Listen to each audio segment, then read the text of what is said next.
Ethan Ryan, we're here at Bradford Live for the Bradford Bulls Super League launch. What's your first impressions of this magnificent facility, this magnificent venue? Yeah, to be fair, I've only ever been next door, to Alhambra and stuff. I didn't actually know what this building was up until obviously we announced that we were doing the season launch here. So coming in, it looks really good. Really nice, to be fair, and it should be a good night. Special evening for you. Chance to reconnect and see some familiar faces who might have remembered you from the first time around at the club. Yeah, definitely. Like I say, I've come in here now and seen a few familiar faces, said hello to people who I haven't seen in a while, and no, it's really nice. It's quite warming, to see those people and to see they're really happy to see you, and likewise with them. So yeah, it's a bit of a weird feeling going back training and seeing it all again, but something I'm getting used to now. Yeah. I was just going to say, you're back training at Tong. What was that like for you, certainly in an emotional capacity, going back to Tong, which of course you graced coming through the scholarship and academy? Yeah, it was weird. Nothing's really changed too much in terms of like the layout and obviously like there's stuff that within there that's changed, like equipment wise and stuff, but the actual building, the layout of it and how it all used to be were the same. So it was sort of picking up where you left off, really. We're just getting back used to the swing of things in pre-season, yeah. The club have a bit of a tagline, Operation Homecoming. You certainly fit into that sort of wording, Ethan, coming back home. Does it feel like you're coming back home, rejoining the Bradford Bulls? I mean, it does, yeah, definitely, because obviously, like you mentioned before, it were the scholarship days, the academy days, then into the first team. I think probably total of 7 years if you add all them years up. So it's a big part of my rugby league career and stuff. So it feels like you're coming somewhere back home and you're familiar with it, and I'd sort of label it as that myself, yeah. And when you look at where Bradford are now, back in Super League for the first time in 11 years, how pleasing is it for you, a childhood Bradford Bulls fan, knowing you're going to represent the Bradford Bulls in Super League? Yeah, it's massive because, like you say, ever since I went into the first team with Bradford, it was all about getting Bradford back where they belong.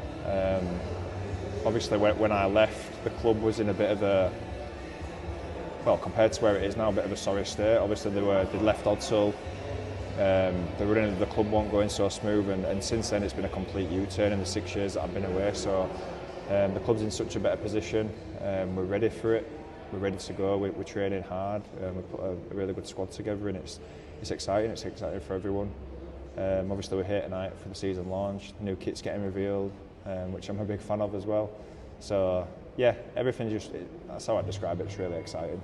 You have had 6 years away, spells at Hulkeston Rovers and Salford. How do you feel you've evolved, developed as a player in those 6 years away? I've learnt a lot. I've been at, like I say, 2 clubs, but during my time at them 2 clubs, I've had probably, off the top of my head, four or so head coaches.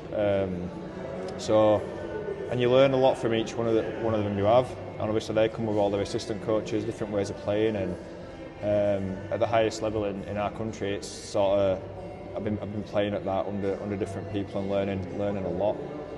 I'm at a point now where I'm probably on the older side of our team, so hopefully can bring some experience, which is weird because when I left, I were definitely one of the younger people in the squad. So yeah, tables have turned a little bit, but it's nice. I'm enjoying it. I've been in now probably a week and a half approaching, and yeah, it's nice.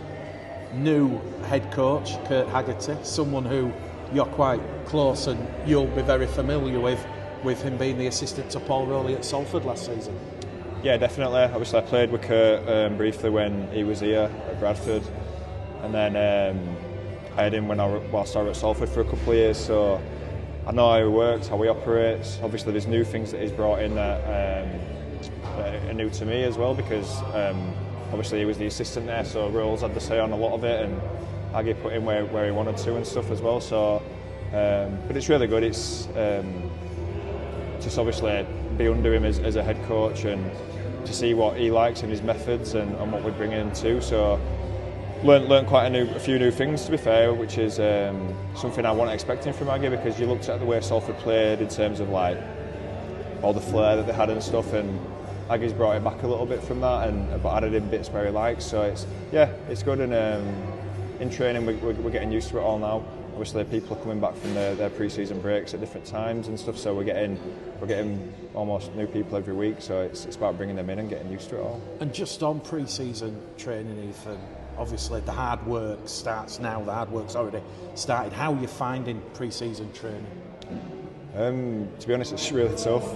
The one thing that training is, it's tough. We'll get in the morning, we'll do his work, we'll have his lunch and sort of go after that. So the days are condensed in that form, because I know sometimes, depending on who your head coach is, you can do certain stuff in the morning, probably have lunch, have a break, go again in the afternoon. But at the minute we're condensing things, getting things done in an efficient manner. Obviously eating and then going, but the content within the training it's really hard. Probably the hardest pre-season, probably up there with one of the hardest pre-seasons I've done so far. Yeah. I'm guessing from Kurt's point of view, this has to happen when you're transitioning from part-time to full-time. I know you were already a full-time player, but people like Guy Armitage, Wonga Blake, Sam Hallis, Mitch Suter were part-time, they're now full-time. Yeah, definitely. But one thing I will say about that is a lot of the boys who are doing that, maybe not in the couple of previous years, but they've all been around in them full-time environments before. So it's almost just setting the body again to go in that demand. You know what I mean? But there's a lot of experience in our team. A lot of players who have played Super League. Yeah, there's some that haven't, but the majority of our team has, and they know what it's about, and they know where they need to be. So we're getting there. If there was one fixture you're looking forward to in the new Super League season, which one is it and why? Well, obviously, like the derby. The derby's back, and it's the big one sort of thing for me as a Bradford supporter, as a Bradford player. That's someone you keep your eye out for. It's like being when I were at Hull KR, you'd look out for the FC derbies. So they're the best rounds. They're the ones that you remember. They're the ones that you enjoy the most, and that's the one I'm looking forward to. Leeds are good, like you saw last year. They go really well and stuff. So yeah, it's a case of being ready for him and making them really good spectacle to watch.